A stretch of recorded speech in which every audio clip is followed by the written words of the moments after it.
안녕하세요. 네. 자, 오늘부터 일단 열을 예정했어요. 열을 예정해가지고 좀 넉넉히 잡았어요. 열을 예정해서 이제 법원 시행 시험 이제 기출문제 해설 특강이라고 이제 이름 짓고서 시작하는 건데, 이 법원 행정처 주관 시험이죠. 이 법원 행정 주관 시험이 이제 법무사 시험하고 법원 사무관 승인 시험, 5급 승진 시험이죠. 그리고 법원 행시, 요 세 개가 법원 행정 주관 시험이에요. 물론 요 법원 사무관 승인 시험은 작년 2024년도 기준으로 이제 그 이후로 작년 그러니까 24년도까지만 기출 시험 제도가 생겼고, 그 이후부터는 시험 제도가 없어졌어요.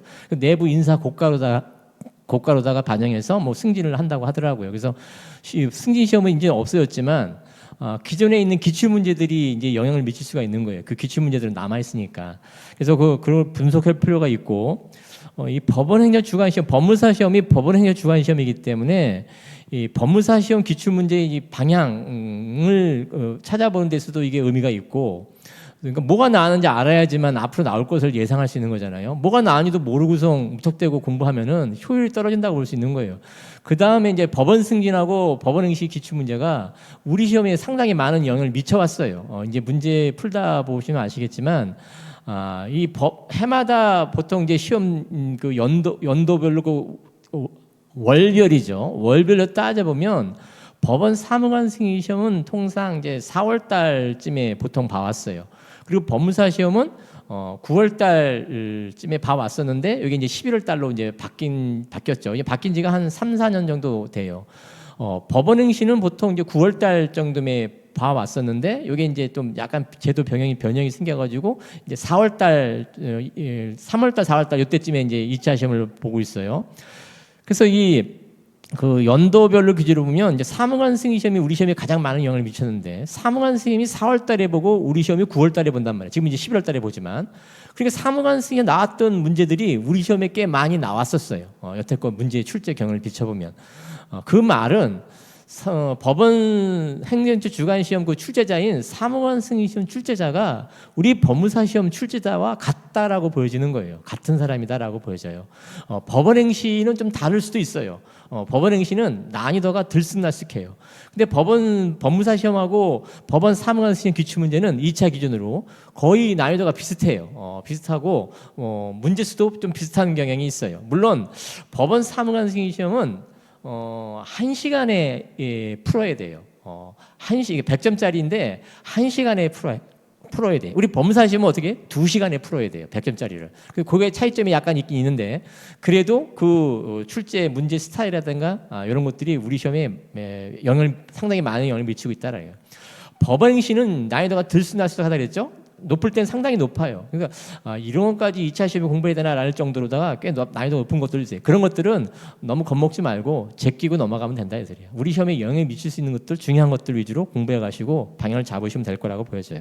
그래서 먼저 이 법무사 시험 문제를 먼저 기출 문제를 보고, 그다음에 사무관 이 교재 편제대로다가 그다음에 승진 시험, 그다음에 법원 행실기 이제 볼 건데, 법무사 시험을 한 3회 정도로 잡고 승진 시험을 3회, 법원 행시를 4회 요 정도를 일단 잡으려고 해요. 그래서 법무사 시험을 그러니까 3개 타임, 오늘 내일 모레까지 해서 하려고 하고, 그래서 하루에 한 6개, 6개년치 정도 이렇게 진도를 나가려고 해요. 그래서 너무 무리하지 않고 적당히 그 안배해가지고 이렇게 진도를 나갈게요. 그래서 법무사 시험 10회 강의 중 법무사 시험 3회, 법원 승진 3회, 법원 행시 4회 이렇게 일단 예정하고 있다라고 생각하시면 되겠어요. 자, 그래서 오늘 문제는 법무사 시험부터 먼저 보시면 2010년도 이제 법무사 시험부터 실어놨어요. 그 전 거까지는 뭐 의미가 별로 없어 보여서 10년도 따지면은 24년 따지면 한 15개, 그러니까 15회 기준 보는 거죠. 그러면 15회면 충분히 예측할 수 있다고 보여져요. 그래서 10년도 문제 기출 문제인데 16회 기출 문제죠. 제가 시험 보고 합격한 때가 요때예요. 이건 제가 시험 볼 때 봤던 시험 문제가 제가 이제 2010년도 2차 시험을 보고 합격한 사람인데, 요때 제가 본 민법 시험 문제가 2010년도 문제였었어요. 자, 2010년도 문제는 첫 번째 이제 문일, 문이 이렇게 나눠져 있죠. 그래서 문일에 50점 배점, 문이에 50점 배점 이렇게 해서 이제 문제를 물어봤죠. 먼저 문제 1번, 사례 1번 형태죠. 을이 임대인이고 그 다음에 갑이 임차인이죠. 자, 임차인이 대항력 갖췄다는 것을 알려주고 있어요. 여기 보시면 이게 주택임대차이기 때문에 X주택이고 X주택으로서 주택임대차합보호법 지원을 받기 때문에 임차인이 그 두 번째 줄이 정도에 나오죠. 2008년 10월 10일 입주하고 전입신고했다. 그 말은 2008년 10월 11일 오전 0시 대항력 갖췄다. 날짜를 일단 생략할게요. 그래서 요 갑이라는 사람이 대항력 갖췄다라는 거예요. 임차인으로서 대항력 갖췄다라는 걸 알려주고 있어요. 물론 어른 임대인이고, 자 그래서 대항력 갖췄다는 걸 알려주고 있고, 근데 이제 그 기초사 사실관계에서 좀 살펴보면 이 대상 X 주택에 A은행 앞으로 날짜는 생략할게요. A은행 앞으로 일단 1순위 근저당권이 설정돼 있었어요. 1순위 근저당권, 1순위 근저당권,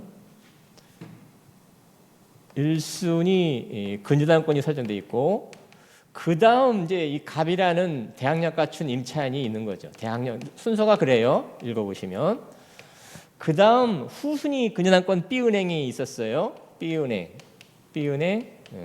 2순위 근저당권이죠. 날짜를 생략할게요. 근데 이 2순위 근저당권자가 경매를 실행시켜 가지고 낙찰인이 생기는 경우죠. 경매에 의한 낙찰인 병 이렇게 따지는 거죠. 낙찰인 병. 물어보는 문제는 설문 양가로 1번을 가보시면 갑은 병에게, 즉 임차인, 주택임차인 갑은 대항력 갖췄죠? 갑은 병에게 임차권으로 대항할 수 있는가라는 거죠. 자, 이 낙찰인이라는 그 병이 소유권에게서 인도청, 물권청을 행사하겠죠? 그에 따라서 갑이 임차권으로 대항할 수 있는가? 이 그림상으로 보면 어때요? A은행, 그 다음에 대항력, 임차인 B은행. 근데 B은행이 경매를 넣어서 낙찰받았어요. 자, B은행 기준으로 따지면 대항력 주장할 수 있겠죠. 하지만 선순위 근저당권이 이 매각대금 납부돈으로 소멸하면 요것의 후순위 대항력도 대항하지 못하는, 낙찰 대항 못하는 이런 판례를 제시해 주면 되는 거죠. 그래서 이 당시 때 물어보는 문제 지금에 와서 풀어보면 어렵지는 않은 거예요. 많이 오픈돼 있기 때문에. 자, 그래서 요 산에서 B은행이 경매를 실행해서, 즉 갑보다 후순위이긴 하지만 A은행이 이 기준으로 대항력 할 수 있냐 없냐를 따지는 거기 때문에 B은행이 경매 실행에 낙찰됐다 하더라도 A은행이 갑이 병한테 대항할 수 없다 이렇게 답을 쓰시는 거죠. 그래서 후순위 근저당권자가 경매 실행에서 낙찰되는 상황이지만 이 갑이 임차인이 낙찰 대항할 수 있냐 없냐라는 논의는 선순위 근저당권 기준으로 따져줘야 된다. 요 판례 하나 제시해주고 답을 제시하시면 되는 거죠. 이게 이제 양가로 1번에 대한 답을 내실 수 있으면 되는 거예요. 그 다음 이제 양가로 2번 문제인데, 자, 양가로 2번은 경매는 없다 그래요. 자, 경매는 없고 경매에서 이것이 병이라는 사람이 소유권을 취득한 것이 아니라 매매로 취득했대요. 자, 매매로 취득한다면은 저당권이 소멸하는 문제는 안 생겨요. 그러니까 어떻게? 대항력도 소멸하는 문제는 안 생기는 거죠. 그렇죠? 따라서 이 경매가 아니라 매매로 병이 매수했을 때는 A은행, 갑, 대항력, B은행 그대로 존재하는 거죠. 대상 부동산에. 자, 그럴 때 이 갑이라는 자가 병한테 임차인으로서 대항할 수 있냐? 이거 물어보는 건데, 자, 문제에서 근데 무슨 문제가 있냐면 이 갑이라는 사람이, 이 병이라는 사람이 매매에 따라서 소유권을 취득한 이후에 이 사람이 다른 데로 전입신고해 가요. 자, 원래 이 대항력이라는 것은 효력 요건과 동시에 존속 요건이에요. 대항력, 목적물의 선을 잃어버린다든가 아니면 다른 데로 전입신고해 가면은 대항력 상실이에요. 자, 대항력 상실인데 이 문제는 갑이 을이 임대인인 상태에서 다른 데로 전입신고해 간 것이 아니라 병이 소유권을 취득한 이후에 다른 데로 전입신고한 거예요. 그럴 때 갑이 병한테 임차권으로서 대항할 수 있는가라는 논의예요. 자, 대항력은 어떤 문제예요? 제3자에 대한 대항력 문제예요. 따라서 만일 갑이 을이 임대인인 상태에서 다른 데로 전입신고에 갔다면 병한테 대항할 수 없어요. 그렇지만 이렇게 병하고 갑이 임대인, 임차인 관계가 유지되어 있는 상태에서 갑이 다른 데로 이사 가더라도 병한테는 대항할 수 있다라는 뜻인 거예요. 물론 병 이외의 다른 제3자한테 대항 못해요. 하지만 갑은 병한테는 대항할 수 있다 이런 뜻인 거예요. 다시 만일 을하고 갑하고 임대인, 임차인 관계다. 근데 갑이 다른 데로 이사 갔다. 그러면 갑은 을한테 임차권 주장 못해요? 할 수 있어요. 그렇듯이 병이 임대인 지위를 승계해서 임대인 갑이 임차한 이런 상태에서 갑이 다른 데로 이사 가더라도 전신거에 가더라도 병한테 임차권으로 대항할 수 있는 건 문제 없다라는 거예요. 다른 사람한테 대항 못할 수는 대항 못할지는 몰라도 이해됐죠? 요게 이런 문제가 이 법원 승인 시험 문제에서도 이게 이런 문제를 물어본 적이 있어요. 나중에 이제 뒤에 법원 승진 문제 풀어볼 건데 2009년도 법원 승진 문제에 보면 이 쟁점이 들어있어요. 그 말은 2009년도 법원 승진에 기출된 문제를 우리 시험에서 2010년도에 물어봤다라는 뜻인 거예요. 이 말 뜻을. 그래서 법원 승진 기출 문제가 우리 시험에 상당히 많은 영향을 미쳐왔다라는 것을 여기서 한번 말씀드리는 거고 또 그 이외에도 많이 있어요. 자, 그래서 문제 1번은 그런 식으로 일단 접근해 가서 문제를 풀어주시면 된다라는 거예요. 특히 이제 주의할 점이 뭐 양가로 2번에 갑이 다른 데로 이사 갔을 때 병한테 대항 못하는 이게 그 당시 때 사람들이 좀 어려워했었어요. 이게 뭘 물어보는 건가? 다른 데 이사 갔으면 대항의 상실이 아닌가? 병한테는 대항할 수 있다고. 다른 사람한테 대항 못하더라 하더라도 이해됐죠? 그래서 이게 그 당시 때 좀 어려운 문제였었다라는 거예요. 자, 문제 2번으로 가볼게요. 자, 문제 2번은 이중매매와 관련된 문제예요. 이중매매와 관련된 문제인데 먼저 이제 갑이라는 사람이 매도인이고 을이라는 사람이 매수인이죠. 물론 이제 매매 대금 뭐 10억이라고 하면서 계약금, 그다음에 계약금 뭐 날짜는 생략할게요. 1억. 그다음에 중도금 4억, 잔금 5억인데 일단 그 기초사실관에서 보면 계약금, 중도금 지급했다 이런 말 나와요. 계약금, 중도금 지급했다 이런 말 나와요. 그런 상태에서 갑이 병한테 처분하고 이중매매죠. 그리고 제1매수인, 그 다음에 요 병 제2매수인 이런 형태인 거죠. 그래서 요 매매가 먼저 있었고 1번, 그 다음에 다시 매매에 따른 병 앞으로 이전등기 이런 문제죠. 이게 이중매매의 전형적인 문제죠. 자, 이럴 때 첫 번째 이제 물어보는 문제가 양가로 1번이지. 계약은 이 상태에서 이제 을이라는 사람이 이제 을하고 갑 관계에서 문제 보시면 문제 이제 이런 말이 나오죠. 갑은 받았던 계약금의 배액과 중도금을 합한 6억 원을 이행하고 을과의 매매를 해지한다고 통지했다라는 말 나와요. 자, 계약금, 중도금까지 받았는데 그리고 병한테 이제 이전 등기 해주고 그런 다음에 갑이 이제 을과의 매매 이걸 정리하기 위해서 해지했다는 얘기예요. 자, 양가로 1번 문제를 가보시면 계약은 적법하게 해지되었는가 이렇게 물어봤어요. 자, 갑이 계약금, 중도금 돌려주면서 을하고 매매를 해지하려고 한대. 자, 해제는 크게 세 가지예요. 합의 해제 또는 합의 해제, 565제 해제, 법정 해제죠. 물론 법정 해제도 또 분할시킬 수 있지. 이행 지시에 따른 해제, 이행 불능에 따른 해제, 이행 거절에 따른 해제. 자, 크게 볼게. 합의 해제, 565제 해제, 해약금 해제죠. 또는 법정 해제. 이 세 가지가 해제의 종류예요. 자, 이 중에서 갑하고 우리 합의 해제했다는 말이 있어요? 없어요. 합의 해제 새로운 계약 없다고. 법정 해제 사유예요? 을의 채무불이행으로 갑이 해제하는 거야? 그런 거 아니야. 오히려 갑의 자기가 채무불이행이 있지. 이행불능에 따른 문제로서. 따라서 여기서 갑이 을에 대한 해제는 뭘 얘기하는 거예요? 565제 해제를 말하는 거예요. 565제 해제 되냐 이 소리야. 안 되죠? 중도금 받았다 이 소리야.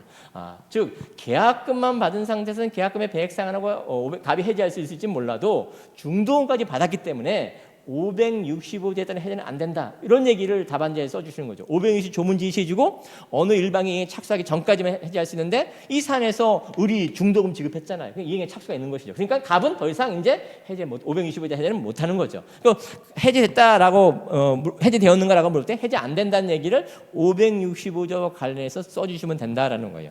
그다음 이제 양가로 2번 문제는 을이 갑에 대한 소유권, 유인청구권을 피부정고를 해서 각각 병사의 계약을 사행위로 주장하여 취소할 수 있는가라는 논의죠. 자, 이건 뭘 물어보는 거지? 채권자 취소권 요건 제시해주고 채권자 취소권 요건 중에 피부전 채권, 채무자의 사행위, 채무자의 사행위, 그에 따른 채무자의 사회사, 그에 따른 물론 수익자, 전득자, 악의도 인정되겠지만 그것은 요건 사실이 아니라 항변 사유다. 이런 얘기를 써주시면서 기본적으로 피부전 채권에 대해서 구체화시켜야죠. 피부전 채권, 금전 채권이야죠. 금전 채권만 채권 유세권의 피해권이 된다. 물론 이 금전 채권도 사행이 이전에 이미 존재하고 있는 금전 채권. 이렇게 답안지에 써주고서 시작해야죠. 자, 그런데 이때 의리 갑에 대한 소유권 청구는 뭐예요? 금전 채권이 아니죠. 특정 채권이죠. 그러니까 특정 채권 보존 목적 채권 질서 가능한가? 안 된다라는 이유를 써줘야지. 그러기 위해서는 먼저 피부전 채권이 특정 채권은 안 되고 금전 채권으로서 피부전 채권이 된다. 이런 얘기를 써주셔야죠. 또 하나 논의는 이 병등기가 만일 유효하다면 갑의 의뢰에 대한 이행 불능에 따른 손해배상, 즉 의리 갑에 대한 이행 불능에 따른 손해배상 채권, 요건 금전 채권이잖아. 자, 이걸 그럼 보전하기 위해서 채권에서 가능한가? 안 된다는 얘기도 같이 써주시면 좋겠다라는 거예요. 물론 물어보는 문제는 소유권 이전 등의 청구권을 보전하기 위해서 채권에서 가능한가? 요거에 대한 답을 내주시면 돼요. 근데 그거에 추가해서 물어보진 않았지만 불능에 따른 손해배상 보전 목적 채권에서 안 된다라는 얘기도 써주셨으면 좋겠다라는 거죠. 왜? 채권자 취소권의 피해자권은 사행이 이후에 발생한 채권에서는 안 돼요. 사행이 이전에 존재하고 있는 채권이에요. 근데 불능에 따른 손해배상 채권은 뭐예요? 이게 사행이 된다 하더라도 사행이 이후에 생겨난 채권에 불과하다라는 거예요. 그러니까 이행 불능에 따른 손해배상 채권도 피해 채권 안 된다는 얘기도 같이 써주시면 좋겠다라는 거예요. 실제 이 또 물어볼 수 있단 말이에요. 이게 우리 시험에 이중매매에 관한 시험 문제가 우리 시험에 예상 문제예요. 자, 그다음에 마지막에 이제 설문 양가로 3번이죠. 의리 갑에 대한 소유권 이전 등의 청구권을 피보전 권리로 갑을 대유하여 병을 상대로 소유권인에게 말소를 구할 수 있는지 여부에 대해서 동그라미 1번 어떤 법리에 근거하여 그와 같은 말소가 가능한지 대의 말소죠. 동그라미 2번 이 사건 사례에서는 위에서 제시된 사실관계에 어떤 사정이 추가로 갖춰져야지만 말소 청구, 물론 대의 말소지, 가능한지 이런 얘기죠. 자, 그 얘기에서는 요 갑하고 병사의 매매 계약이 무효란 사실을 의리 증명해야죠. 이때 소유권, 청구권, 채권이 대여권의 피해자권은 특정 채권이 상관없어요. 이런 말을 써주시면 좋겠고, 또는 채권의 대여권의 기본적인 그 요건을 써주시면 되겠죠. 피부 채권, 그 다음에 보존의 필요성, 그 다음에 채무자의 권리 불행사, 피대의 권리 이런 걸 써주시면서 시작해도 무방해요. 자, 이때 요 피대의 권리와 같이 무효 등기라는 사실을 요 의리라는 사람이 입증해야죠. 증명해야죠. 그래야지만 대의 말소할 수 있죠. 그러면 갑하고 병사 이중 매매에서 제2 매매가 무효라는 사실을 의리 어떻게 입증하면 되겠어요? 통정허위 표시로 무효다라고 입증할 수 있으면 되겠어요. 즉 갑하고 병사의 매매했다는 등기가 통정허위 표시로서 무효 등기다라는 걸 입증하면 되겠고, 첫 번째 그걸 간과하시는 분이 있어요. 즉 무효 등기를 갑의 배임행에 병이 적극 가담했다, 요것만 생각하시는 분들이 있다고. 자, 그런 것도 있지만 무효 등기로서 통정허위 표시에서 무효 등기다라는 것도 있다는 것도 잊으시면 안 되겠다라는 거예요. 그래서 의리 갑의 병에 대한 원유비 등기를 두 가지 측면에서 답을 제시할 수 있는 적이 있어요. 무효 등기다. 어떤 무효 등기? 통정허위 표시 무효 등기. 또 하나 갑의 배임행에 병이 적극 가담했다라는 사실을 주장 증명. 이 사람이 주장 증명해야 돼. 그거 증명 못하면 뭐야? 유효 등기야. 그래서 그걸 무효 등기라는 것을 통정허위 표시 무효 또는 적극 가담 악의로서 병이 103제로 무효다. 요 두 가지를 입증하면 된다라는 거예요. 그런 측면에서 대의 말소 이렇게 접근해야 돼요. 중도금까지 받았으니까 갑의 배임행에 적과담 이런 거 있을 수가 있죠. 물론 있어야 돼. 없으면 단순 악이면 유효야. 그럼 대의 말소 못해. 이런 얘기를 쓸 수 있으면 되겠죠. 자, 요게 이제 우리 시험에 물어봤던 문제죠. 요 설문 사례 2번 문제는 2010년도 우리 시험에 9월 달에 본 시험이에요. 그러면 요 시험 문제가 뒤에 이제 사망한 승인 문제로 나중에 이제 풀어볼 건데 2010년 사망한 승인 문제가 요 비슷한 문제가 있어요. 거의 똑같아요. 즉 4월 달에 출제를 하고 사망한 승인 시험에서 우리 시험에서는 9월 달에 출제했다라는 이 당시 때 이렇게 보는 거죠. 출제자가 같다고 보여진다라는 거예요. 사실 그렇게 바로 그 당해 연도에 출제한 기출 문제를 다른 시험에서 이렇게 낸다는 것은 사실 좋은 문제는 아니에요. 하지만 이 당시 때 이 출제자는 이렇게 출제했다라는 거예요. 시험 출제자가 같다고 보여진다. 그래서 여기까지 이제 우리 시험이라든가 승리 시험 2009년 승리 시험은 2010년 4월달에 봤어요. 우리 시험 9월달에 보고 이게 기출 문제인데 사법 시험 기출 문제가 있어요. 이중매매에 관한 사법 시험 기출 문제가 있어요. 자, 사법 시험 기출 문제는 여기서 만일 뭘 하나 문제를 추가시키냐면 여기 대리인이라고 취하는 자 예를 들어서 B가 있다고 가정할게요. 자, 이 대리인이 B가 있다고 가정할게요. 갑은 이 이중매매에서 이 병이 있다는 걸 그러니까 갑은 병에 대해서 이중매매에서 갑은 선이에요. 근데 B가 적극가담했어요. 자, 다시 이렇게 가셔야겠네. 다시 이렇게 갈게. 요 사람 요쪽으로 갈게요. 자, 병은 선이에요. 갑이 병한테 처분해서 병은 선이에요. 근데 요 병의 대리인 B가 갑의 배명에 B가 적극가담했어요. 자, 그래도 병 등기가 무효냐라는 거예요. 이건 뭐 하나 써주는 거죠? 이게 사법시험 기출 문제예요. 116조 1항을 써주는 거죠. 116조 1항이 뭐예요? 대리인의 하자, 본인의 하자죠. 따라서 병은 선이야. 하지만 B라는 자가 대리인 맞아요. 요 자가 적극가담하겠다면 그 효과는 병이 적극하는 걸로 봐가지고 역시 무효등기다. 이게 사법시험 기출 문제인데 우리 시험에 여기에 영향을 미칠 수가 있어요. 자, 3관 승인시험에서 이게 이제 이중매매가 2017년도에 뒤에 나중에 또 볼 거예요. 또 한 번 출제되는데 그때는 어떤 식으로 이제 문제를 물어봤냐면 이런 상태에서 을이 병으로부터 권리를 취득할 수 있는 방법이 뭐냐 이렇게 물어봤어요. 자, 일단 갑의 병에 대한 무효등기라는 사실을 증명해야죠. 통정의 무효등기든지 아니면 적가담 악의로서 무효등기인지 증명해야 되고 두 번째 대의말소죠. 자, 대의말소인데 대의말소만 갖고 우리 소유권 취득할 수 있어요? 없죠. 대의말소하고 뭐 또 해야 돼? 갑을 상대로 이전 등기 청구 소송 중에서 또 판결을 받아야 돼. 따라서 을이 목적물의 소유권을 취득한 방법은 대의말소 청구 소송과 을이 갑을 상대로 한 이전 등기 청구 소송이 병합 형태로 이루어져야죠. 이런 식의 문제도 물어봤다는 얘기야. 우리 시험에 역시 영향을 미칠 수 있는 부분이에요. 또 나올 수 있다는 얘기야. 우리 시험에 그런 식으로. 자, 그다음 이제 추가적으로 요거 이제 응용 문제로서 자, 만일 병이란 자로부터 터잡은 정이 있다고 가정한다면 자, 정이 선이야.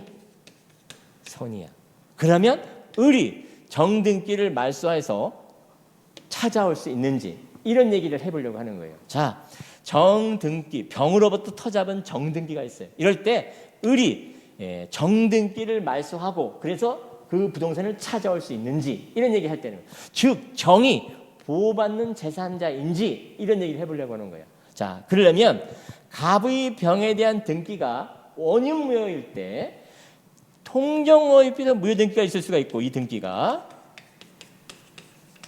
또 적극가담 악의로서 무효일 수 있어요. 자, 그럴 때 정의 보호받을 수 있는지 여부가 달라요. 만일 이 갑하고 병 사이 원인 무효등기가 통정어휘표 무효등기라면 정의 보호받아요? 보호받지 못해요? 보호받을 수 있어요. 선이라면. 왜? 108조 2항으로 접근시킬 수 있기 때문에. 하지만 적극가담 악의로서 무효등기라면 정등기는 보호받지 못한다라는 거예요. 이게 시험 문제 또 하나 나올 수 있다는 얘기야. 왜? 적극가담 악의로서 무효면 절대 무효예요. 따라서 그로부터 터잡은 등기도 역시 무효예요. 왜? 등기 공신력이 인정 안 되기 때문에. 그렇기 때문에 갑하고 병 사이 법률행위가 무효일 때 통정의 입에서 무효인지 그러면 정은 보호받을 수 있다. 108조약으로. 하지만 적극가담 악의인 경우라면 정은 보호받지 못한다. 선이라 하더라도. 이렇게 물어볼 수 있어요. 이게 이제 또 하나 물어볼 수 있는 문제다. 자, 그런 식으로 해서 대비를 좀 해주시면 되겠고. 자, 2011년도 문제를 가볼게요. 자, 2011년도 문제는 17회 문제인데 문제 1번을 보면 이런 말이 나와요. 인력 경비 용역업체인 A법인 여기 이제 경비를 봐주는 그 회사예요. 경비 용역업체죠. 누구 회사를 경비를 봐줬냐면 B법인 B법인은 의류 제조업체예요. 의류 제조업체인데 뭐 창고 등이 있을 거 아니에요? 그 창고와 관련해서 A법인이 경비 용역업체죠. 용역업체로서 창고를 이제 관리해 주는 거죠. 그래서 인력 경비 용역업체인 A법인은 의류 제조업체인 B법인과 B 소유 창고에 대해서 뭐 방지 업무를 내용하는 경비 용역을 체결했다. 계약이죠. 의무를 불이행하면 채무 불이행이죠. 계약 의무 불이행이죠. 자, 그런데 B의 전 종업원 갑은 요 B법인의 전 종업원이래요. 현재 종업원은 아니에요. B의 전 종업원. B법인의 전 종업원이죠. 으로써 불법 행위를 저질러요. A의 감시가 수월한 틈을 타서, 감시가 수월했다는 얘기는 계약 위반, 채무령이 있다는 뜻이에요. 계약 위반. 위 창고에 침입하여 1억 원어치를 절취했다. 그러니까 요 여자는 750조 불법 행위. 손배 얼마? 1억 원. A는 B법인한테 1억 원 상당 채무불이행 손해배상 이런 얘기죠. 계약 위반이니까 감시 소홀, 채무불이행.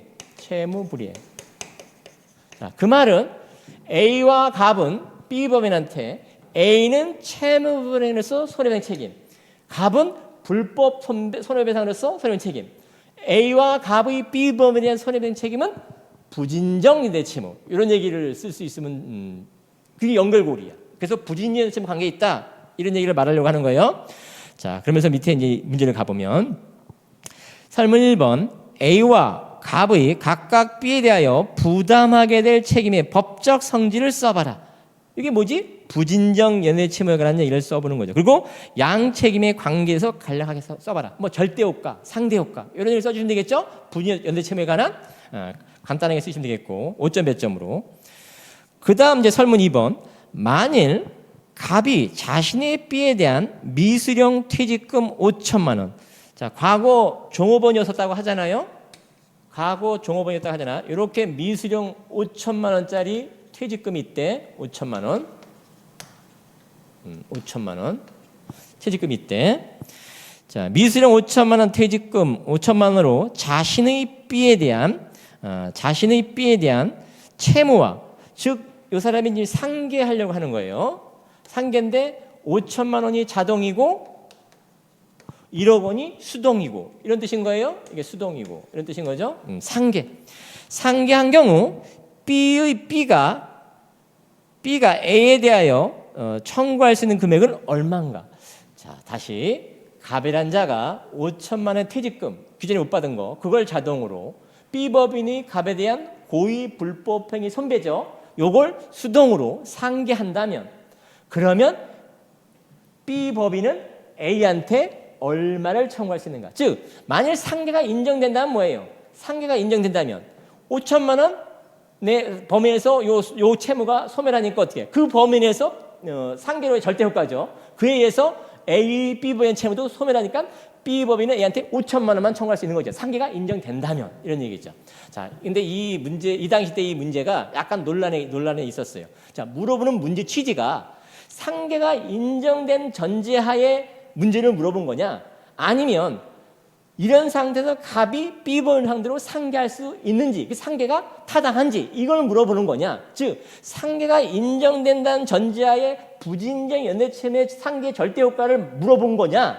아니면 갑이 고의 불법 행위를 수동체약으로 상계가 되는지를 물어본 거냐라는 논의가 있었다고요. 문제가 약간의 좀 정치하지 못한 면이 있어요. 정확하게. 왜냐하면 일방적 의사합의를 상계라면 상계가 안 돼요. 고의 불법 행위 수동체권은 490조 정되기 때문에. 하지만 상계는 모두 있어요. 상계 계약도 있잖아. 만일 상계가 되는 의미로서 상계 계약을 말한 거라면 상계가 되는 거고, 왜? 상계 계약일 때는 490조가 적용이 안 된다고요. 따라서 상계할 수 있단 말이에요. 상계가 된다면 상계 절대효과로서 A, B법인 채무도 그만큼 줄어드는 거죠. 그래서 5천만 원만 청구하면 되는 거지. B법인이 A한테. 자, 상계라면 496조를 물어보는 거라면 일방적으로 시험 상계죠. 그럼 상계 안 되는 거예요. 상계 안 되니까 어떻게? A법인한테 B법인은 여전히 1억 원 청구할 수 있는 거지. 자, 어느 쪽인지가 물어보는 문제가 애매해요. 자, 이럴 때는 논리적으로 답을 쓰시면 돼요. 논리적으로. 근데 물어보는 문제의 뉘앙스를 보시면 상계가 인정된다는 전제하에 물어보는 걸로 보여져요. 상계가 인정되는 전제. 인정된다면 그만큼 A 채무도 줄어든다. 상계 절대 효과. 요 얘기를 물어본 거. 그래서 그런 쪽으로 일단 해설을 달았고 좀 더 이게 디테일하게는 이 제해제를 쓴다. 이게 상계 계약을 말하는 것인지 아니면 일방적 의사합의 상계하는 것을 말하는 것인지 이걸 디테일하게 물어봤어야 되는데 정치하지 못한 면이 있다. 자, 그걸 의식했는지 이 비슷한 문제가 2019년도 법원 사무관 승인시험 기출문제가 있는데 나중에 풀어볼 거예요. 20사무관 승인시험 2019년도 문제에서는 이걸 나눠서 물어봤어요. 상계되는지 일방적 의사합의 상계되는지 안 돼요. 비슷한 문제인데 상계 계약은 가능한지 상계 계약은 가능해요. 그렇게 나눠서 물어봤다라요. 그러니까 이 당시 때 문제점을 의식하고서 그랬는지 몰라도 2019년도 법원 승인시험 물어볼 때는 나눠서 물어봤다. 나중에 확인해 볼 거예요. 자, 어쨌든 요 2번 문제는 약간의 문제 정치하지 못한 면이 있지만 논리적으로 문제를 풀어 쓰시면 된다라는 거예요. 자, 설문 3번을 가볼게요. 만일 B가 자신의 전 종업원이라는 이유로 갑의 손해배상 채무를 면제됐다. 자, 이 갑이 자신의 그 전 종업원 이유로 요 각각 이제 문제들이 별개니까 요 1억 원의 채무를 면제줬대요. 자, 부진정 연대채무 면제 효과죠. 상대 효제. 면제 받았다고 해서 A한테 그 면제 효과 영향이 있어요? 변제, 대물 변제, 공탁, 상계까지만 다른 부진정에 절대 효과라서 영향을 미치는 것이지 면제라든가 소멸시 항변 요거는 상대효예요. 상대효이기 때문에 A한테 아무런 영향이 없어요. 그러니까 어떻게 아무런 영향이 없으니까 B법인은 A한테 여전히 1억 원을 청구할 수 있다. 이렇게 얘기할 수 있는 것이죠. 그 다음 이제 설문 4번. 만일 설문 3의 경우 A와 갑의 고유과실의 위법성 정도, 인과관계 등을 고려한 고려한 부담 부분이 A는 30%, 그러면 갑은 몇 프로? A는 30%라고 말하고 있고 갑은 70% 이렇게 말하고 있어요.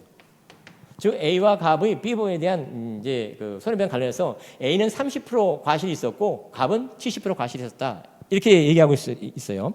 이때 A가 8천만 원을 B에게 배상했다면 A가 B번한테 8천만 원을 배상했다면 A는 갑한테 얼마를 구상할 수 있냐. 자, 부진정 연대채무에서 A가 8천만 원을 변제했을 때 갑한테 얼마를 구상할 수 있냐. 원래 이 부담 부분이 그러면 이 상태에서 A는 30%로서 1억 원 기준 따면 3천만 원이고 갑은 7천만 원이다. 이런 얘기인 거예요. 이 부담 부분이라는 얘기가 지금 이 얘기가 30% 70% 얘기는. 그럴 때 A가 부진정 채무에서 자기 부담 부분 이상을 변제하면 다른 부진정 연매를 구상할 수 있다. 이런 얘기를 써주실 수 있어야 돼요. 자, 갑이 자기 부담 부분이 3천이었었는데 8천을 변제했어요. 그러면 자기 부담 이상을 변제했죠? 그럼 얼마를 구상할 수 있나? 5천을 구상할 수 있다. 이렇게 얘기해 볼 수 있는 거죠. 다시 A가 30%, 갑이 70% 부담 부분인데 그 얘기는 A는 1억 원 기준으로 3천만 원 부담 부분이 있는 것이고 A하고 갑 내부적 부담 부분이 그러니까 내부적 부담 부분을 넘어서 변제해주면 구상권 행사가 가능하잖아요. 그렇죠? 그럴 때 A가 만약에 8천을 변제했을 때면 자기 부담 부분은 넘어서 변제했잖아요. 넘어서 변제해지만 갑한테 구상할 수 있어요? 만약 이 상태에서 A가 2천만 원을 변제했다. 그럼 갑한테 구상할 수 있어요? 없어요. 그런 얘기인 거예요. 자기 부담 부분은 넘어서 변제해야 돼. 즉 3천만 원은 넘어서 변제해. 갑 입장에서. 그래야지 갑한테 구상할 수 있다. A 입장에서. 그러니까 A가 8천을 변제했으니까 자기 부담 부분이 3천만 원은 넘어섰어요. 그러니까 갑한테 5천을 구상할 수 있다. 지금 갑 입장에서는 7천은 넘어서 변제해야 돼. 그래야지 A한테 구상할 수 있다. 이런 얘기인 거예요. 만약 갑이 8천을 변제했다면 1,000만 원 구상할 수 있다. 이런 얘기를 할 수 있는 거다. 그래서 부진연 채무에서 내부적 구상 관계는 자기 부담 부분 이상을 변제된다라는 거죠. 이게 연대채무와 약간 달라요. 연대채무, 불가분채무도 마찬가지야. 연대채무, 불가분채무는 어때요? 자기 부담 부분 이상을 변제지만 다른 연대채무한테 구상할 수 있어요? 아니야. 변제하기만 하면 돼요. 그냥 부담 부분 이상을 변제 안 해도 돼요. 무조건. 그래서 공동 변제하는 얘기를 조문에서 뭐라고 표현하고 있어? 425조에서 공동 면책이라는 표현을 쓰고 있어요. 그냥 변제하기만 하면이라는 뜻이야. 그 말 뜻은. 자기 부담 부분 이상을 꼭 변제하지만 다른 연대 채무자한테, 다른 불가분 채무자한테 구상권 행사하는 문제 아니다. 요거 비교되는 거예요. 또 이런 얘기도 있었지. 수인의 연대 보증인이 있을 때 그 어느 연대 보증인이 채권 연대 변제했을 때 다른 연대 보증, 주채무자가 아닌 다른 연대 보증인한테 구상권 행사하기 위해서는 어때? 역시 그때도 자기 부담 부분 이상을 변제해야 돼. 그래야지 다른 연대 보증인한테 구상할 수 있다. 채무자에 대한 구상권은 자기 부담 부분 이상을 꼭 변제했지만 구상하는 거 아니에요. 변제하게만 하면 돼요. 주채무자한테 구상권은 연대 보증인. 하지만 다른 연대 보증인한테 구상을 행사하기 위해서는 자기 부담 부분 이상을 변제한다. 부진연대 채무 자기 부담 부분 이상을 변제한다. 연대 채무 그런 거 없다. 변제하기만 하면 구상할 수 있다. 이 구별 기준으로 가지고 있으면 좋겠어. 자, 그다음 이제 5번 문제인데 만일 위 사고에서 B의 과실이 40%고 채권자의 과실이 40%고 그다음 만일 위 사고에서 B의 과실이 40% 인정되는 경우 B가 일부 청구로 A와 갑을 상대로, 그러니까 요자가 그러니까 이 채무자들과 과실상계했을 때 이자가 40% 과실이라면 A와 갑은 얼마를 책임을 부담하는 거예요? 1억 원 중에서 과실상계하고 남은 잔액은 얼마예요? 6천이죠. 그러니까 1억 원 기준으로 B가 40% 과실이 있다면 A와 갑의 B에 대한 손해배상 책임은 6천이 되는 거죠. 그럼 무슨 말인지 알겠죠? 6천이 되는 거지. 자, 이건 뭘 물어보는 거냐? 일부 청구와 과시상계가 라는 얘기죠. 일부 청구와 과시상계. 자, 만일 위 사고로 B의 과실이 40% 인정되는 경우 B가 일부 청구로 A와 갑을 상대로 7천만 원을 청구한다면 법원은 얼마를 인정해 줄 거냐? 일부 청구와 과시상계. 자, 이거 어떻게 해결해요? 과실상계하고 남은 잔액 6천이죠. 6천만 원 하고 일부 청구한 금액 7천 비교한다. 비교하고 둘 중 적은 금액을 법원이 인용 판결을 내린다. 이렇게 가가는 거죠. 자, 이런 문제가 우리 시험에 2010년대, 11년대에 물어봤는데 요 문제는 나중에 최근에 우리 법무사 시험에 다시 한번 물어봤어요. 일부 청구 과실상계 문제를 다시 한번 물어봤다고요. 물론 민법으로 물어보지 않고 민사소송으로 물어본 적이 있어요. 최근에 또 물어봤다 이 소리예요, 제 말은. 그래서 그걸 이제 같이 봐주시면 되겠고. 자, 이제 문제 2번을 가볼게요. 이제 문제 2번이 좀 난이도가 있는 문제고, 요게 계약 명의신탁 사례 문제인데, 요게 우리 시험에 물어볼 수 있다. 다시 반복적으로 물어볼 수 있다. 사안에서 요 문제 2번, 사례 2번 문제는 난이도가 꽤 높은 문제였어요. 이 당시 때 난이도가 꽤 높은 문제였었고, 공부도 돼 있는 사람도 퍽퍽 나가 떨어졌어요. 뭘 물어본지 몰라서 이 당시 때. 인데 요게 또 물어볼 수 있다. 반복적으로 또 물어볼 수 있다. 명신탁이 예상 문제예요.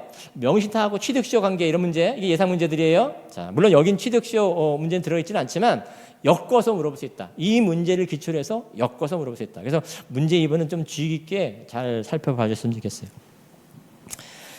자, 명신탁 문제는 우리 법무사 시험에 나중에 이제 오늘 배울 내용 들어있는데 2015년도에 또 명신탁을 한번 또 물어봐요. 명신탁 문제는 물론 그 다음에 이 법원 승진 명신탁 문제는 2012년도에 물어봤었고 또 2016년도에도 물어봤어요. 명신탁 문제는. 그러니까 여기 이제 다시 명신탁 문제는 우리 법무사 시험에서는 지금 이때 이제 2011년도에 한번 물어봤고 난이도가 좀 높게 물어봤어요. 그다음에 2015년도 난이도가 2015년 난이도가 그렇게 높지는 않아요. 그다음 법원 승진은 2012년도에 물어봤고 또 2016년도에도 물어봤어요. 명신탁 문제는. 자, 그러면 이 문제 2번을 이제 분석을 좀 해볼게요. 갑이라는 사람이 명의신탁자고, 자, 을이라는 사람이 명의수탁자예요. 경매법원이 등장해요. 경매법원.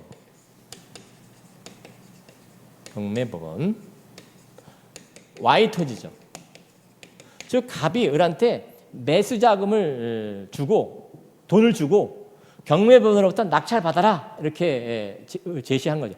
갑하고 을사의 명시대 약정이 있고 명의 신탁 약정이 있었죠. 그에 따라서 매수자금을 주고 취득 등록세 비용도 주면서 경매법원으로부터 Y토지를 매수해와라. 그래서 을 앞으로 등기됐어요. 낙찰받아가지고. 자, 이때 경매법원, 이 계약 명신탁 사례죠? 계약 명신탁 사례예요. 즉 신탁자가 매매계약 당사자 된 것이 아니라 수탁자가 매매계약 당사자 된 것으로서 계약 명신탁이죠. 이때 이 등기가 유효인지 무효인지는 매도인격인 경매법원이 선이냐 악이냐에 따라 다르죠. 만일 경매법원이 선이라면 등기 유효죠. 경매법원이 악이라면 등기 무효죠. 이런 얘기를 하는 거지. 그럼 경매법원이 악인가? 경매법원은 무조건 선이다. 그러니까 이 사례는 뭐예요? 선의 매도인의 계약 명신탁 사례죠. 선이다라는. 즉 경매법원이 그 문제에서 등장하면 무조건 선의 매도인의 계약 명신탁 사례다라는 거예요. 이런 문제가 우리 시험에 2015년에 또 물어봐요. 자, 경매법원이 선이면 선의 매도인의 계약 명신탁이다. 근데 공통사안에서 이 명탁 약정이 자, 실명법은 1995년 7월 1일 날 시행됐어요. 유예기간을 1년 줬어요. 1년. 유예기간 1996년 7월 1일.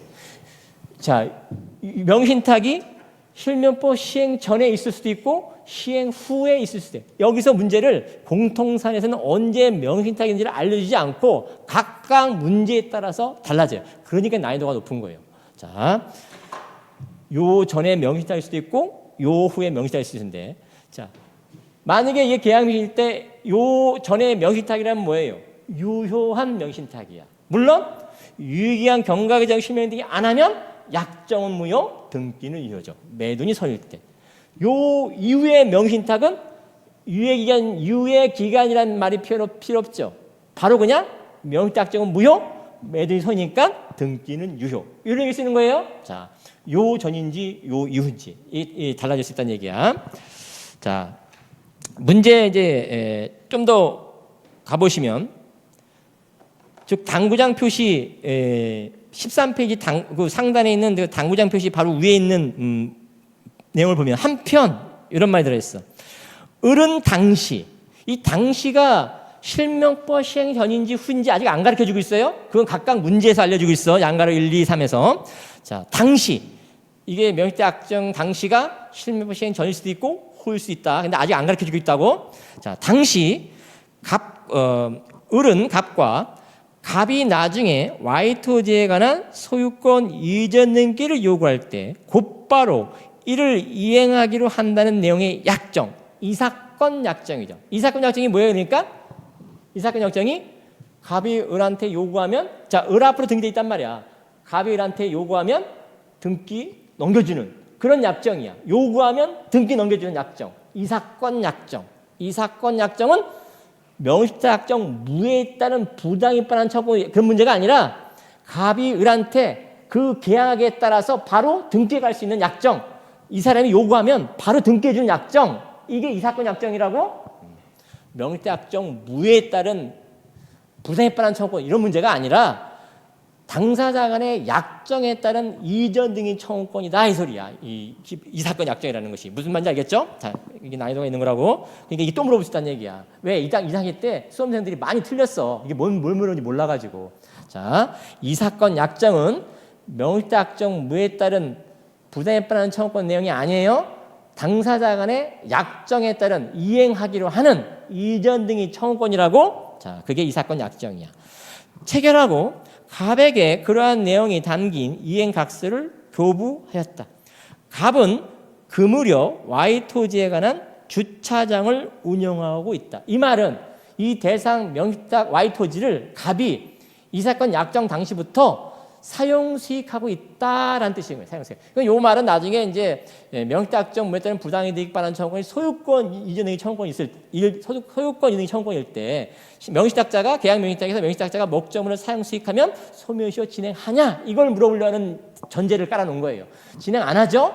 매수인이 아니기 때문에. 다시 진행하죠. 매수인이 매매에 따른 신탁자가 수탁자가 매매에 따른 매수인 관계가 아니기 때문에 신탁자가 명시탁자가 목적물 점을 사용할 수 있게도 소멸시효가 소유권 청구권 소멸시효가 진행한다라는 거예요. 한다. 이게 나중에 이제 설문 양가로 3번에서 이게 해결할 문제의 단서를 깔아놓은 거예요.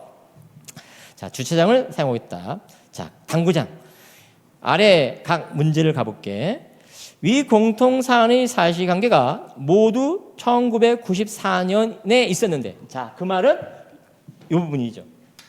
요때 이 사건 명신탁이 있었대. 이 명신탁 그에 따른 등기가 요때 있었대. 요때 있었대. 실명법 시행 전에 있었죠. 자, 실명법 시행 전에 있는 명신탁이 어때요? 유효기간이 1년이 지나도록 실명 등기 안 하면 약정 무효, 가바글세 명약정 무효, 등기는 유효 선이니까. 이런 얘기를 쓸 수 있는 거예요. 자, 그러면 이제 가볼게. 위 공통 사실관계가 모두 1994년에 있었는데 갑은 2005년 6월 30일. 96년 7월 1일 넘어서까지 현재 2005년 6월 30일까지 실명 등기 안 했단 소리야? 그럼 명약정은 무효, 등기는 유효. 이렇게 쓸 수 있어야 돼. 상대로 소송을 제기해 주의적으로, 이 말이 중요해. 주의적으로 이 사건 약정을 원인으로 Y 토지의 소유권 절차 이행을 구하고 있다. 예비적으로 부당이득을 원인으로. 이 부당이득은 뭐겠어요? 그 말이 생략되어 있어. 명시타 약정 무효에 따른 부당이득을 원인으로. 이 뜻이야. 자, 갑이 을한테 청구하는 게 주의적 청구, 예비 청구 두 개가 있다고. 그러니까 이 당시 때 이 주의적 청구, 예비 청구 이렇게 물어보니까 막 사람들이 혼란스러웠어. 혼란스러웠다고, 어려웠다고, 어렵게 느꼈다고. 자, 갑이 을한테 권리 행사하는 게 두 가지라고. 이 사건 약정을 원인으로 소유권 이전기를 구하고 있고, 두 번째 이 사건 약정을 원인으로 소유권을 구하고 있고, 두 번에 예비적으로 부당이득 반환을 원인으로 Y 토지의 소유권 절차 이행을 구하고 있어요. 자, 또는 매각대금을 구하고 있어요. 자, 하나하나씩 해결해 볼게. 주의적 청구로서 이 사건 약정을 원인으로 소유권 형할 수 있는가? 이 사건 약정을 원인으로 언제 명시탁이 있었어? 이때 있었어. 이때 이전 등기 해지기로 약정한 거예요. 이게 효력이 있냐 이 소리야. 자, 이거는 이 당시 때는 대부분 해설을 이렇게 달았어요. 명시약정은 유효기간 경과하면 무효라며. 그러면 이 사건 약정에 따른 소유권 청구도 무효지. 이렇게 해설을 달았어요. 저도 그렇게 달았어요. 다른 선생님도 그렇게 달았어요. 대부분. 자, 근데 이게 무슨 판례가 최근에 생겨났어요. 명시약정이 실명법 시행 전에 명시약정이 있을 때 그 유효인 상태에서 명시약정이 있을 때 정산약정 유효다라는 판례 있죠? 최근 판례 있지? 다시 이 사건 약정을 원인으로 소유권 등기가 유효냐 무효냐를 판단할 때 이 당시 때는 다 그렇게 해설을 달았어요. 무효다라고 달았어요. 등기 이 사건 약정에 따른 소유권 등기 무효다 이렇게 달았다고. 근데 최근 판례 이런 판례가 있단 말이야. 실명법 시행 전 계약 명시탁 사례에서 갑하고 을 사이에 을이 나중에 또 이 부동산을 처분하게 되면 정산해지기로 한 약정은 유효다라는 판례 보신 적 있을 거예요. 자, 그 판례에 비춰봤을 때 정산 약정이 유효하듯이 이 사건 약정에 따른 소유권 인청권도 유효한 거 아니냐라는 거예요. 그렇다라고 보는 거예요. 그래서 혹시 이 문제가 나오면 그렇게 써주셔야 돼. 다시 이 사건 약정을 원인으로 소유권이 유효냐와 관련해서 실명법 시행 전 명시탁 약정이 있었다고. 그리고 그 당시 때 약정이라고. 이 당시 때 약정한 거라고. 그러니까 명신탁이 유효인 상태에서 한 약정으로 해석해서 이 사건 약정에 따른 소유권 정권도 유효다. 이렇게 답을 내주시는 게 좋겠다. 혹시 이 문제가 나면 그 판례를 끌어와서 써주셨으면 좋겠다라는 거예요. 물론 그 판례는 정산에 관한 약정이야. 근데 그 정산에 관한 약정 판례의 이유를 보면 유효인 상태에서 한 약정이기 때문에 유효다 이런 얘기를 쓰고 있다고. 그러니까 마찬가지로 정산 약정이 아니라 이전 등기 해주기란 약정이 났다 하더라도 그것이 유효인 상태에서 명시약정이 유효인 상태에서 약정이기 때문에 유효다라고 논리적으로 써주시면 좋겠다라는 거예요. 남은 그렇게 써주세요. 그래야지 좀 더 좋은 점수를 받을 거다라는 거예요. 그게 이제 그 당시 때 해설을 제가 최근 판례에 맞춰서 해설을 참고해 보시면 그렇게 바꿔놨다라는 거 바꿔놨다. 예비적 청구와 관련해서는 실명법 시행 전 명시탁이고 유효기간 경과 실명되지 않았으니까 명시태 약정 무효에 따른 부당이익 반환 청구는 소유권 청구거죠. 그러니까 이 사건 약정에 따른 소유권 청구도 가능하지만 명시태 약정 무효에 따른 부당에 따른 청구 내용으로서 뭐야? 소유권 인정 청구도 가능한 거죠. 실명 시행 전 명시타니까. 이게 시행 후 명시타이라면 매수자금, 매매대금 상당, 갑이 을한테 투자한 그 매수자금 상당 부당이득, 금전 채권이겠지만 실명법 시행 전 명시타기였었고 유예기한 경과하기 전까지 실명이 안 했기 때문에 명시타 약정에 따른 부당에 따른 청구는 소유권인 청구이다. 이렇게 쓰시는 거예요. 그러니까 예비적 청구와 관련해서 그 두 번째 청구와 관련해서는 매매에 따른 부당이득은 타당하지 않고 소유권인 청구이 타당하다. 이렇게 답을 내주시는 거예요. 이해됐죠? 또 문제에서 보면 이런 말 나와. 만일 매각대금 등의 지급 청구가 인정될 수 있다면 그 범위와 지원손해금 기산점도 R로 기재하셔. 근데 기재할 필요 없지. 매매대금 인정 안 되니까. 그렇죠? 무슨 말인지 알겠지?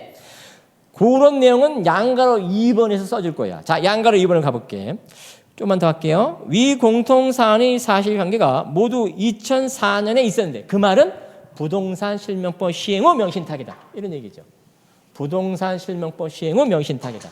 부동산 실명법 시행 후 명신탁이다. 이런 얘기죠. 자, 그러면 문제에서 이제 똑같이 물어봐.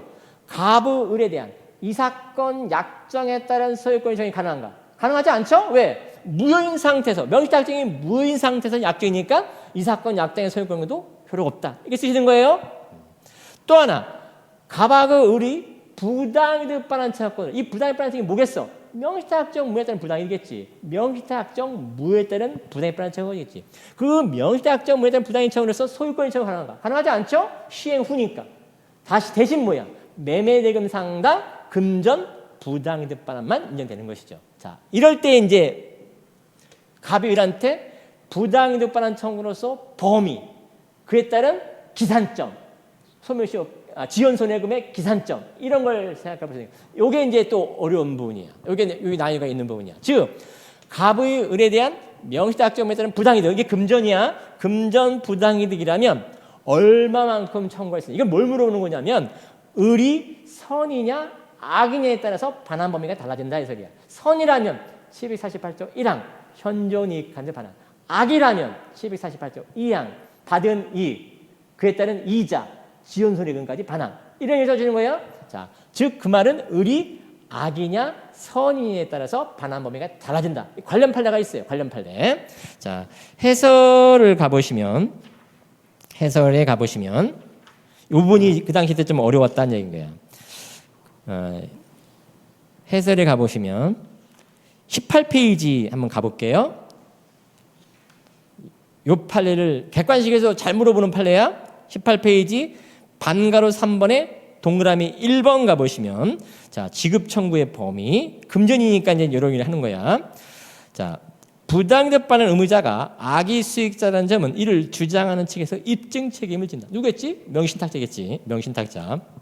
여기서 악이라 함은 자신의 이익 보유가 법률상 원인 없는 것을 인식하는 것을 말한다. 자 판례 계약 미신탁에서 명시탁자가 수령한 매수자금이 명시타 약정에 기하여 지급되었다는 사실을 알았다 하여도 그 명시타 약정이 부동산 실명법에 의하여 무효임을 알았다는 등의 사정이 부과되지 아니하는 한 명시탁자가 그 금전 부여에 관하여 법률상 원인 없음을 쉽사리 말할 수 없다. 그러니까 이 사안에서 이 수탁자는 갑의 부탁에 따라서 이렇게 했는데 이것이 실명법 위반이라는 사실을 우리 알았겠냐라는 거예요. 알았다면 악의 수익자야. 몰랐다면 선의 수익자야. 쉽사리 말할 수 없다. 따라서 을은 선의 수익자로 추정된다. 그러니까 선의 수익자 범위에서 반환 범위를 진다. 하지만 또 이런 얘기를 써줘. 이거 디테일한 얘기인데